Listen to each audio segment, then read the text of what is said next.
Bună ziua! Astăzi pregătim o plăcintă cu brânză dulce și stafide. Pentru această plăcintă avem nevoie de 5 foi pe care le vom face în casă. Avem nevoie de 600 de grame de făină cu 7 grame de drojdie uscată, 150 de grame de lapte, 150 de apă, o lingură de zahăr punem, amestecăm zahărul cu laptele și cu apa și cu drojdia. Sarea, vom folosi și o linguriță de sare, o punem la urmă când punem făina.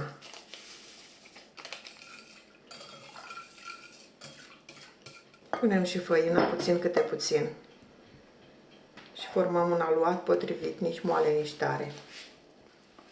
Am pus și sarea peste făină și acum frământăm.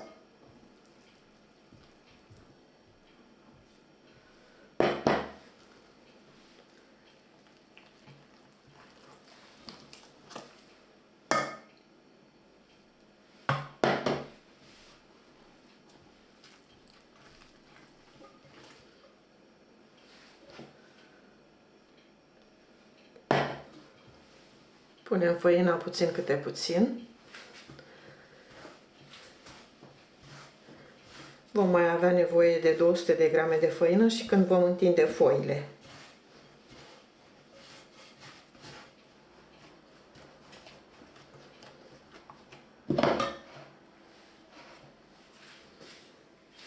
Din 600 de grame m-a mai rămas o lingură cu vârf. O dăm deoparte și vedem dacă mai trebuie. Mai frământăm puțin.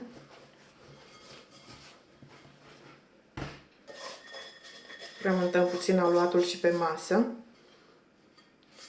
Cam 10 minute.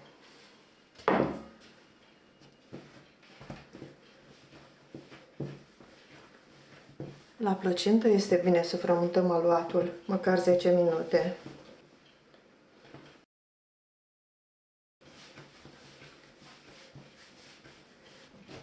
Întindem, rupem, împachetăm, trântim aluatul de masă, îl frământăm cum ne vine mai ușor, nu contează.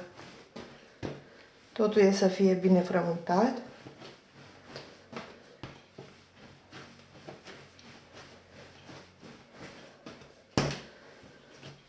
Să avem o plăcintă pufoasă.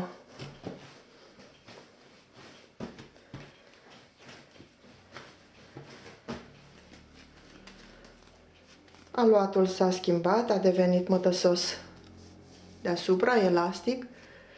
Acum îl lăsăm la dospit o oră. Am pus în castron puțină făină, mai pun puțină și deasupra să nu se usuce. Și îl lăsăm să dospească o oră. Pregătim și umplutura. Am pregătit 4 ouă cu un praf de sare, le batem bine. Peste care punem și 2 plicuri de zahăr vanilat. Coajă de lămâie putem pune dacă ne place. Extract, esență de vanilie, ceva ce avem prin casă. Și zahăr. Cam 100 de grame, 150 în funcție de cât dorim să fie de dulce.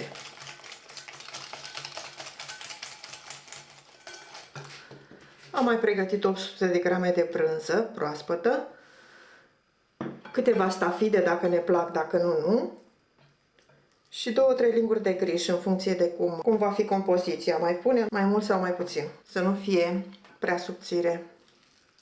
Amestecăm și cu brânza și asta e umplutura. Cam așa este umplutura, este cam subțire. Acum voi pune și stafidele după ce le storc bine într-un prosopel.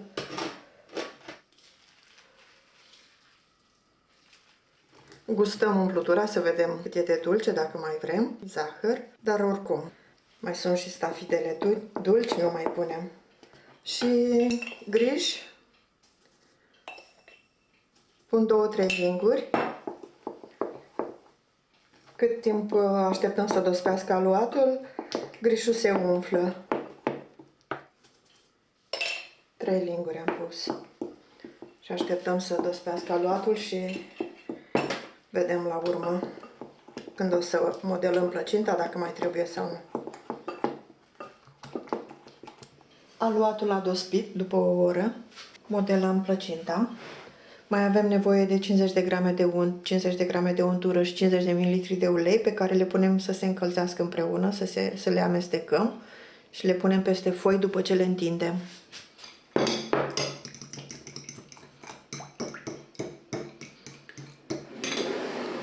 Acum continuăm cu foile.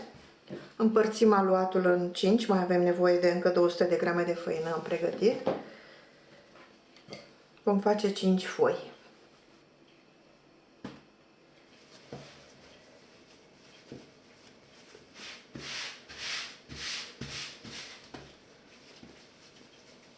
Adunăm puțin aluatul și îl împărțim.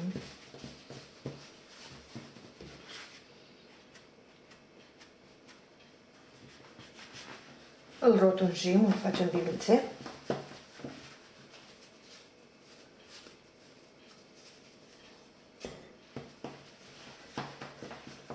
Îl așezăm tot în castron în care l-am avut și îl acoperim să nu se usuce aluatul. Și lucrăm prima foaie.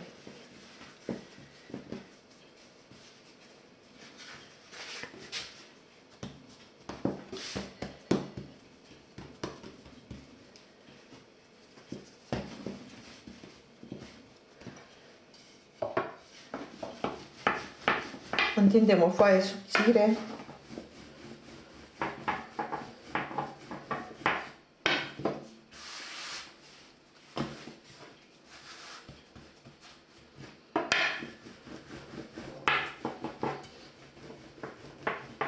Ajutăm de făină.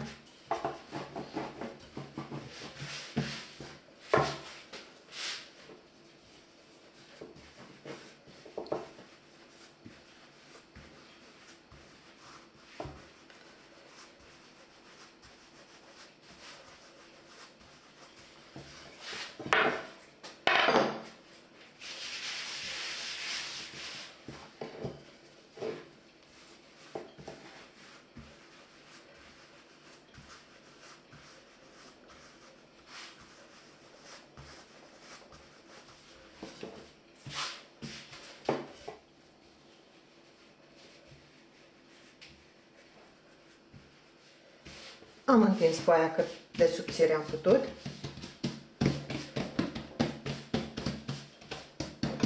Acum punem din grăsimea pregătită. Ungem bine foaia, pentru că în aluat nu am avut deloc nici unt, nici ulei, nici untură, nimic.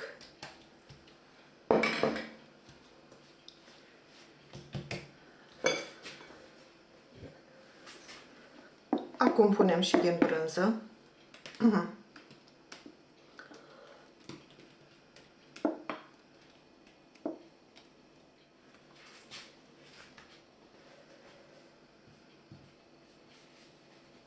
Și împachetăm.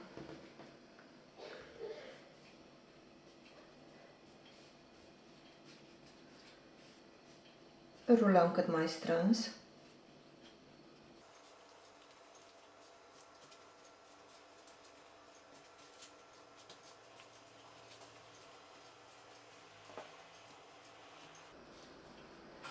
Și așezăm în tavă de aragaz, în o tavă mare. Așezăm plăcinta.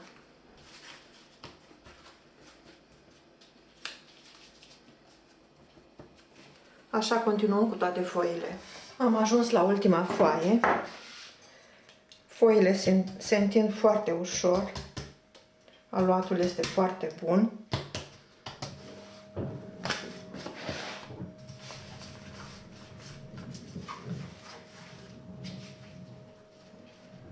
Mai lăsăm puțină distanță între ele și lăsăm la dospit. 20 de minute. După 20 de minute punem plăcinta la cuptor. Am pus aici un ou întreg, o lingură de smântână și o lingură de lapte, le batem și punem deasupra pe plăcintă pentru că iese mai frumoasă culoarea și nu se usucă foile. Cuptorul l-am pus la preîncălzit la 180 de grade, o vom coace 40 de minute. Am pus și un zahăr vanilat aici. Rețeta completă este scrisă întotdeauna sub video. Ungem bine cu această compoziție și apoi la cuptor. S-a copt plăcinta după 40 de minute. Când s-a rumenit, este gata. O lăsăm să se răcească și apoi o tăiem. S-a mai răcit plăcinta, să vedem cum arată și în interior. Am dat-o cu puțin zahăr pudră.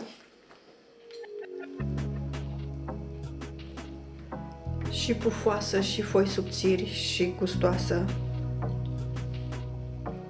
Excelentă rețeta. Rețetă veche, așa cum făceau și bunicile noastre, cu foi făcute în casă, foarte subțiri, cu untură, chiar un deliciu. Încercați, se face foarte ușor și este foarte gustoasă. Poftă bună!